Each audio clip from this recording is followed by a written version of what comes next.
My engine was damaged. My oil pressure went to zero.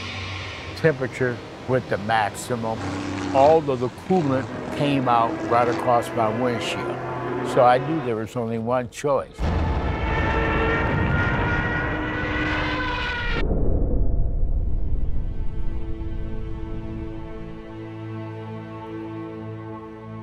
I was 11 years old, and as I describe it, I had a love affair with an airplane. What caused it? I have no idea. One day I just wound up loving airplanes. It was almost as if I was born to fly, really. Harold Brown had one dream: to be a military pilot. But for an African-American boy in 1936, that was out of the question. Since World War I, black men had been prohibited from enlisting and training as pilots. But Harold was raised in a family who taught him that every dream was worth chasing. I always had the belief that everything would change. And that's what I said, yeah, but by the time I'm ready, everything would change. And that's precisely the way it happened. In December 1938, President Roosevelt unveiled the Civilian Pilot Training Program. And for the first time, a select number of African-American men were given a chance to fly. We interrupt this broadcast to bring you this important bulletin from the United Press. September 1st, 1939, Germany attacks Poland. Hitler's all-out attack on Poland makes the long-dreaded European war a certainty. For 2.5 years, Harold and the rest of America carried on as usual. Then, under executive order, the U.S. Army Air Corps activated the first squadron of all-black pilots. They became the Tuskegee Airmen. The big news was that I could apply and I could take my shot at it, and at least I would get a chance. That same summer, a 16-year-old Harold took a job as a soda jerk with just one thing in mind. I saved up $35, and I took those $35 and bought me 5 flying lessons. And on the first flight, I was sloppy all over the sky. But by the 5th lesson, I was feeling quite comfortable. And I said, oh man, this is really great. Hey, yeah, I'm flying an airplane. Then the war came to America.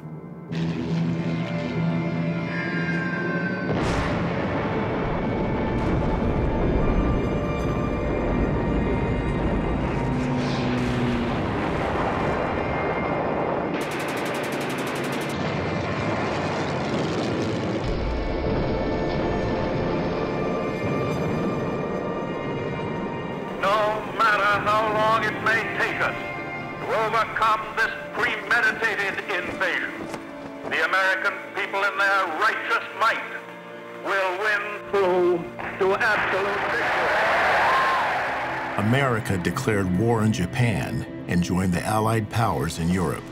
And when Harold graduated from high school in June 1942, he took the Tuskegee Flight School entrance exam and passed. I was selected, I'm in. That was my dream. I was gonna become a pilot. Crash? No, I'm not gonna crash. I'm invincible. Nothing will happen to me. Harold earned his wings and the rank of second lieutenant in May 1944. He was shipped to Ramatelli, Italy, where he joined other Tuskegee Airmen of the 332nd Fighter Group, a segregated all-black unit known only by the red rudder on their P-51 Mustangs. The bomber boys never heard of it. All of a sudden, they knew that a new fighter group had come in, and they had red tails. And they said, who are these red-tailed guys? But it was their performance in the air that stood out the most. We had the best record in terms of losing bombers to enemy aircraft of any other fighter group in the 15th Air Force. All of a sudden, they said, boy, these are the greatest guys in the world, not knowing who who was flying those airplanes. They started calling us the Red Tail Angels. Then they start requesting us. Who's our escort today? Is it the Red Tails? No, it's not the Red. What? It's not the Red Tails? They wanted the Red Tails. On March 14th, 1945, Harold and 19 other Red Tails took off from Linz, Austria on a strafing mission. If you see something, shoot it up. And we looked and we said, look what we got. Locomotives all up and down, the steam coming from them, just like throwing a fox in a briar patch. And we had one heck of a day. It was Harold's 30th and last mission of the war. That day, as he targeted one remaining train, he flew a little too close. I got that locomotive lit up like just like a Christmas tree. And just as I pulled up to pass over the locomotive, that's when it blows. I was caught in some of the explosion, so I pulled the aircraft up, rolled it over. I jettisoned the canopy, pulled the chute, and the guys were circling me to make sure that I was okay. Then they head for home. I landed in that snow. I have never been so lonely in my life. 20 years old, up in Germany, looking like this. And I said, what has happened to me? Moments later, Harold surrendered to 2 civilian policemen who escorted him to the very town he and his squadron had just attacked. I got a mob in front of me. They're upset. They're angry. Invincibility, it doesn't exist. They had one thing on their mind, and they were going to kill me. And that was when this one constable stepped in front of me, put a round in his rifle, and kept him from killing me. I thought it was nothing less than America. The constable pulled Harold into a pub and barricaded the doors. The next day, he was put on a POW train to Nuremberg. Not long into the ride, Harold heard a familiar sound, the roaring engines of P-51s.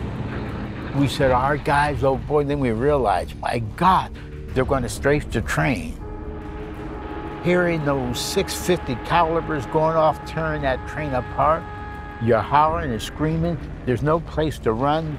You could hear the engine speeding up, the guys trying to get to a tunnel. And I'm sitting there, come on, keep it going, get to that tunnel. The train reached the tunnel safely and traveled on to Nuremberg.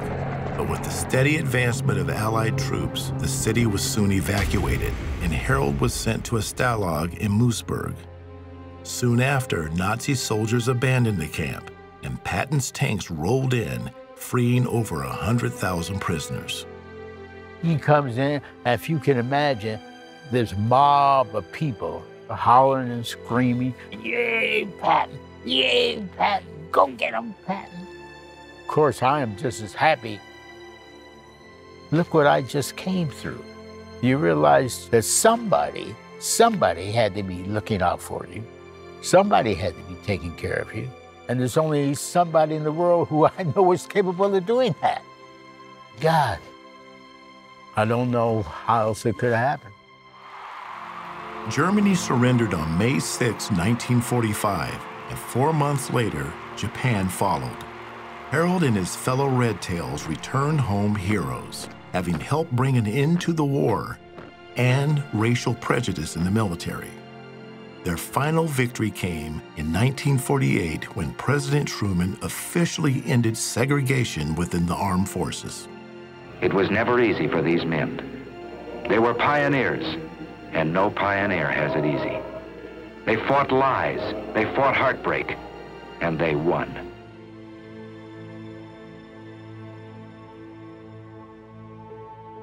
After flying 23 years in the Air Force, Harold retired as colonel.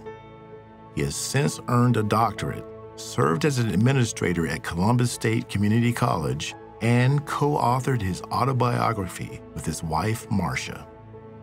These days at 93, he travels all over the U.S., sharing the lessons of the Tuskegee Airmen and how one dream can change everything.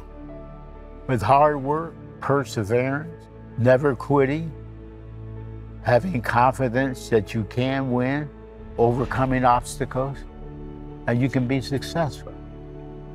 You can overcome anything. Dream, aim as high as you want in your dream, and then go after it.